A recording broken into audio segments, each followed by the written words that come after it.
Hey everybody, how's it going? This is TUSReview and welcome to my review for Rollerdrome. Also, Happy New Year and all that jazz. Bet you weren't expecting a review this early in the year, were you? It's only been a month since the Alan Wake 2 one, and welcome, new subs. But I just really wanted to get back to recording a new review as soon as possible. And this one's not necessarily new. It's one that was planned for DuoQ, which is still on hiatus. Again, DuoQ, much like this YouTube channel, are just things that I do on the side while I'm doing my real job, my work, and other stuff. This is just a hobby, and I really like talking about games, so that's why I'm here. I don't know why I felt like I had to explain that, but we have new people here, so might as well. I'm trying not to be awkward. I'm doing my best here. So without further ado, I'm going with a slightly different method. Once again, not different from Alan Wake 2's. It's still going to be very much like that. It's just I'm also going to be just talking mostly off script, and I had already played Rollerblade. I'd already played Rollerdrome and finished it like a year ago, so I'm actually just going off of my light script like I originally did for like older reviews and stuff like that. I'm not going to start incorporating the new method of I'm going to play some of the game and then I'm going to write down some of my thoughts, then I'm going to play more of the game, then write down some of those thoughts like I said I was going to do, since this is more or less just me taking the review that was intended for DuoQ and putting it here. Again, without further ado, let's get going. So the synopsis for Rollerdrome that I'm just going to read verbatim here is: the year is 2030. In a world where corporations rule and the lines between reality and performances are blurred, the public are kept distracted by the violence and excess brutal new sport. Well, blood sport. Rollerdrome. Pretty straightforward. So I remember seeing Rollerdrome. I can't remember what it was. I think it was I want to say it was a Gamescom. Which Gamescom? I don't remember. I want to say it was maybe Gamescom 2021. I don't know. I could just Google and look up the trailer and stuff, but I'm just going to go strictly off of memory here and say that I saw it at some major event at one point in time back in the day. And when I saw it, I was like, ooh, that game looks cool. That game looks really cool. Looks great. I want to play it. It has the old, like, my brain thought like it has the old Tony Hawk Pro Skater vibes with guns. And I was like, I also want to backflip and shoot someone in the head and feel awesome. Even if I fail, I want to feel awesome. That, and I couldn't get the soundtrack out of my head. Like that trailer, I think the track is actually called Pike's Canyon. I think that's what it is. I think that's the track that plays. And it was just an infectious track in the trailer, and I was just like, I was thinking about it every other moment when I was at work. So I remember buying it. Did I buy it, or is it on Game Pass? Just check my Steam profile. Yes, I do have it on Steam, therefore I did purchase it. I think it's on Game Pass though, but I'm going to have to double check that. By the end of the video I'll let you know if it's on Game Pass or not. So the game kicks you off with a tutorial, and the tutorial is pretty straightforward and easy. And by easy, I mean the controls are very easy to get used to, and that's kind of the gist of things. You start the game. Here's the tutorial. Here's how you do flips. Here's how you roll. Here's how you shoot. And it's all, again, very straightforward. And you would think it'd be easy because it's that straightforward. It's not. This game is actually very, very tricky to, like, I want to say get used to. Not necessarily get right, but get used to. Like, it's not the controls that are going to be fighting you. It's the circumstances you're going to be finding yourself in. Enemies are relentless with the exception of the ones that are just standing there waiting for you to hit them. Like, you'll be dodging missiles, you'll have people locking onto you to like try and snipe you, and the only way you can really dodge them, aside from just getting out of their line of sight, is by like doing a trick to like dodge a bullet. And by the way, speaking of tricks, the only way that you're going to reload your guns is by doing tricks. That is the only way you reload your weapons, and I think that's awesome. Like, yeah, doing tricks give you style points and the like, but just, I don't know. I really like the idea of, crap, I'm out of ammo. I better do a backflip and get my bullets back. But stepping away from gameplay for a moment, I think one of the things I really liked that appealed to me immediately, besides the music, was the art style of the game. I won't lie. When I saw the trailer the first time, I thought it was Sable.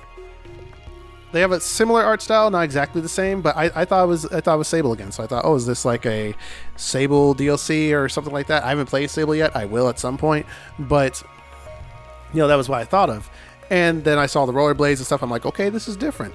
It's a really cool cel shaded-ish style that feels very retro, and I kind of want to say lo-fi. I still don't know entirely what that means yet when I say that, so I'm just going to stick to retro, but I think you get what I mean. Not just from what you're seeing right now on screen, but just from that description in general, you can probably get an idea of what I'm talking about.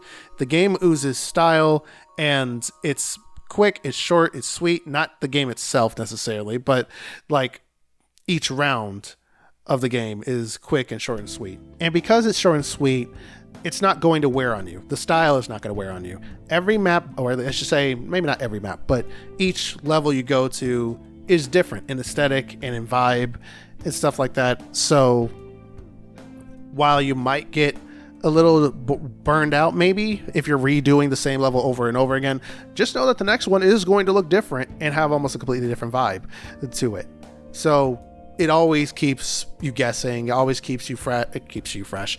Play this game. It'll keep you fresh. No, it'll keep you guessing, I guess, like what the next map or what the next area is going to look like as you progress through the game. And between all the chaos of, rollerdroming, you will have moments where you're in a locker room as the protagonist, Kara Hassan. And in the locker room, you'll see a bunch of different lore tidbits, like posters on the wall and stuff like that, where you'll get a good idea of the kind of world that Kara and, by extension, Rollerdrome takes place in, as well as other people that you're competing against throughout the story, those who live, those who have lost, and the like. It's really focused on that part. And by that I mean most of the game is told through those lore tidbits. It's told through the radio that's playing in the room on occasion. It's told through different things you can like interact with in the locker room. You're very much focused on winning Rollerdrome. So in other words, don't expect to have a part of the game where you go back to Kara's apartment or you have this long extravagant cutscene and the like. Like, no, most of everything is show, not telling, with the exception of the stuff that you're reading. that kind of has to be told to you, but most of that is background information. The stuff that happens live while you're playing, you can kind of see that. Doubling back to gameplay and just the sheer difficulty of it, once again, the game's controls are simple. You'll get the hang of everything pretty quickly, but don't underestimate the enemies you're going to be fighting. There have been times in the game where I've just been stuck, not trying to be a perfectionist, but I was just stuck and constantly dying on some of those levels because I didn't do tricks at the best time. There are enemies that like counter some of the things that you can do, so you're going to need like stronger weapons to like take them down, or at least take them down quicker. You're going to have to get creative. Some environments can be broken, for example, like glass and the like. If you feel like you need to like get away from like an enemy that is like shooting at you, but you feel like you don't have anywhere to go, look for some glass. Maybe you could backflip through it and like give yourself a little bit of space. So maps are semi-destructible, not fully, but kind of. They're kind of destructible. You do have a slow-mo ability that will help you out with trying to like line up your shot, or at least give you some breathing room for a moment. But I would say don't rely too much on that. You can, or at least you could try, but you do have a focus meter that runs out while you're using that. So you're going to need to learn when best to use it and when just straight up not to use it. Because there are some enemies in this game that, at least for me, were very difficult to like dodge in like normal time. Where at the very least things got too chaotic to the point where it became very difficult to just dodge. Because without spoiling anything, there comes a point in the game where they just throw everything in the kitchen sink at you. And finally, I should also mention that there are boss fights in the game, though they're not the most difficult boss fights, at least not in my opinion. What's difficult isn't necessarily the boss fight themselves, it's what else is around you while those boss fights are happening, because otherwise the boss fights are mostly just bullet sponges. But because of everything that's happening and how you have to shoot them in very specific spots, at least for some bosses, it doesn't feel like you're just standing there shooting a bullet sponge all day, because you're supposed to just be on the move all the time. In short, the name of the game here is to always be on the move and always keep an eye on your surroundings. So yeah, I loved my time with Rollerdrome. Rollerdrome was one of the biggest highlights of, what year did this game come out? 2022, which is almost 2 years ago. Huh. Now, obviously, based on everything I've said about the game and the fact that I have very little to really criticize it about, if I criticized at all, the game is a go for it. It's pretty short, it's sweet, has high replayability, and it's a lot of fun.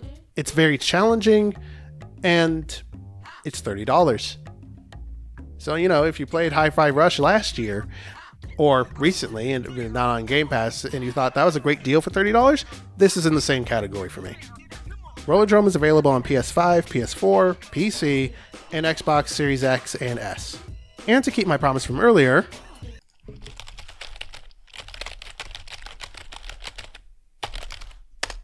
it do be on Game Pass. And that's it for my Rollerdrome review. I think that I did fine with this review. I'm still trying to get used to this hybrid-ish format of me kind of just having bullet points that I want to cover, but not full-on paragraphs that I'm reading, where I'm kind of just talking and just sounding like I have a conversation, because that's all I'm really doing is having a conversation about the game, about what I liked about it, and if there was anything I didn't like about it, and that's how I'm going about my reviews going forward. But I've already made the spiel before with Alan Wake 2 and maybe in my Hi-Fi Rush reveal. I revealed Hi-Fi Rush. I am the creator. I am Tango Gameworks. I'm sorry, I'm not cutting that out. Going forward, I am going to continue with this kind of format for reviews because I just find I have more fun with this method versus like, oh, I didn't say this word right. Oh, I'm supposed to have a joke here in my script. If I don't have a joke, I don't have a joke. I'm not going to force it. But anyway, I hope you all have enjoyed your stay. Feel free to feel free to subscribe if you want to. If you don't, that's cool with me. And I'll catch you guys later. I'm not going to say what the next review will be. I do have one in mind. But for now, just keep an eye out and go play some games. Bye.